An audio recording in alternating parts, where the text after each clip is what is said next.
And just to recap, Vanzan is the company that Blake Lively hid behind when she obtained Justin Baldoni's text messages without his knowledge. When a shell company collides with a $400 million grudge, you'd think a big-budget romance like It Ends With Us would wrap in a haze of rose petals and red carpet selfies. Instead, it detonated the most combustible celebrity feud since Depp v. Heard. One side, Blake Lively, America's reigning Fashion Week goddess, suddenly describing the set as a minefield of improvised intimacy and whispered retaliation. The other, Justin Baldoni, the earnest heart-throb-turned-director, who claims he became the target of a first-class smear campaign. So Josh Boswell from the Daily Mail did some digging and found out that Blake Lively was not the original owner of Vanzan. And he didn't even need to look inside of any crystal balls to find it. 5 months later, court filings read like spy thrillers, group chats have morphed into courtroom grenades, and a mysterious Delaware shell company, Vanzan Inc., might hold the key to who walks away with their reputation intact. Buckle up. Every layer of this case exposes a bigger plot twist, and the finish line is still a year away. From Meet Cute to Meltdown production kicked off in early 2024 with all the glossy optimism of a Nicholas Sparks adaptation. Blake brought marquee power, Justin brought directing chops and the inclusive ethos he's trumpeted since Jane the Virgin. Behind closed doors, though, Blake says the mood chilled fast. Improvised intimacy. According to her civil complaint, Justin repeatedly requested spur-of-the-moment chemistry tests, extended close-up takes, and last-minute script tweaks that left her blindsided. He just used his good old investigative skills. So apparently Vanzan has a shady history which includes other lawsuits. And it all links back to a man named Eric Rothschild. So Blake Lively didn't officially become part of this company until a California filing in 2021 where she was then named the CEO. She says she consented to scripted passion, not spontaneous rewrites. Off-camera tension. Crew sources recall raised voices, canceled rehearsals, and Blake's team lining the hallway outside her trailer like airport security. She allegedly documented each incident in daily journals that now run 200 pages. Formal complaint. When studio HR asked for verifiable patterns, Blake's reps sent time-stamped video stills, text logs, and an email in which she writes, "This feels less like directing and more like hostage negotiations over my boundaries." HR promised an inquiry. Blake's attorneys say that never happened. Seeing no internal action, Blake filed suit for hostile work environment, emotional distress, and breach of contract. Production shut down within 48 hours. The tabloids circled like sharks, but no one predicted the dollar figure Justin planned to lob back. And the only known business dealings that involved this company seem to have had some sort of connection to the Taylor Swift music video that Blake Lively directed. Now there's another company also called Vanzan Inc. that's listed out in New York, and their business address also links back to Ryan Reynolds' business management firm. Cliffhanger. Those early journals? They'd soon be Exhibit A, but only after Justin raised the stakes to skyscraper height. Justin's $400 million counterstrike. 2 weeks post-shutdown, Justin's attorneys marched into LA Superior Court and filed a $400 million defamation action. The filing accused Blake, Ryan Reynolds, and publicist Margot Stone of orchestrating a viral disinformation blitz timed to crater Justin's deals with Netflix and Lionsgate. The math behind the money. Justin claims he lost 4 directing gigs, a fragrance line, and a streaming doc contract once the complaint hit TMZ. Combined projected earnings? Roughly $110 million. In defamation math, you triple for punitive damages and sprinkle future losses on top. Voila, $400 million. Alleged smear tactics. The suit references Project Blue Jay, an internal PR deck Justin says Blake's publicist circulated. Is Vanzan Incorporated. This is an LLC that is owned by Blake Reynolds. The language throughout the lawsuit is intentionally vague because they never wanted the public to find it, okay? They never wanted the public to find it. This is, again, they're trying to work backwards to legitimize something that they likely stole. Slides allegedly outline TikTok seeding, burner account leaks, and carpet bomb weeklies with anonymous insider quotes. Blake's camp calls the document a forgery. Star power crossfire. By naming Reynolds a Disney golden boy, Justin ensured Wall Street analysts would chase every twist for stock price impact. The number is eye-popping, but the strategy is classic. Sue high, settle lower, and, meanwhile, frame yourself as the wronged underdog. Bridge to next. Yet while lawyers traded nine-figure numbers, Blake's team had already opened a stealthier front via Delaware. He phantom called Vanzan Inc. Early investigators noticed something odd. Blake subpoenaed Justin's ex-publicist months before any defamation suit landed. How? Enter Vanzan Inc., a shell company incorporated September 3, 2024. Its mailing address is a Wilmington co-working space. Its listed CEO is Blake Reynolds, her legal married name. The Doe lawsuit move. September 27th, 2024. They were just trying to stomp on a butterfly that was sitting on a flower. Like, this is insane. Don't let that fall through the cracks. Like, do not forget, this was all to take down. Vanzan filed a complaint against John Does 1 through 20, alleging an unnamed group breached confidentiality and harmed its business reputation. Under New York civil rules, that gave Vanzan subpoena muscle without tipping off targets. The subpoena stash. Court clerks confirm Vanzan issued 11 subpoenas in 8 weeks. Phone carriers, PR consultants, even a cloud storage outfit that holds Baldoni's backup chats. Those digital receipts birthed the infamous phrase, "We can bury anyone," justifying the cloak and dagger. Blake's counsel says Doe suits are standard when whistleblowers might destroy evidence if outed too soon. Justin's side calls it litigation by ambush, arguing parties deserve notice before private data becomes court wallpaper. Whether savvy or shady, the gambit worked.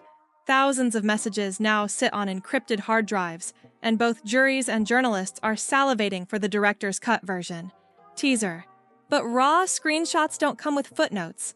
Context wars erupted overnight. Blake actually filed a secret lawsuit last year under a shell company called Vanzan Inc. This wasn't public at the time and didn't name any defendants, but it let her team legally subpoena communications from Justin's former publicist, Stephanie. Screenshots versus spin. The context war days. After Vanzan's subpoenas surfaced, someone leaked a 12-message chunk to entertainment blogger The Flame. Snippets teased a freeze her brand deal strategy and a skull emoji threat reading simply, "Bury her." Within hours, Blake's allies trended number "Bury her gate" on X, labeling the chat the smoking gun. Justin's lawyer fired a statement alleging selective cropping and potential deep fake alteration. Digital forensics pundits flooded Breakfast TV, explaining that metadata can be spoofed and screenshots alone aren't forensic proof. What got lost in the frenzy? The emotional reality for both camps. Producers who'd backed Justin's next project quietly paused funding. Blake's children faced paparazzi ambushes outside their elementary school. The internet loved the spectacle. The humans living it did not. Next, breadcrumb. And soon, casualty counts included stars who never set foot on the "it ends with us" lot. Collateral celebrities and the subpoena tsunami. Which is how she had text messages in the complaint the New York Times reported on back in December.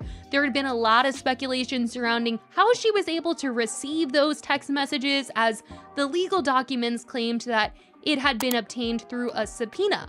Because group chats love cross-pollination, names like Taylor Swift, Hugh Jackman, and Zendaya appear in stray reaction gift threads now under subpoena. Lawyers for each issued carefully worded statements. No knowledge of or participation in any alleged smear. But subpoenas don't care about vibe, they care about data.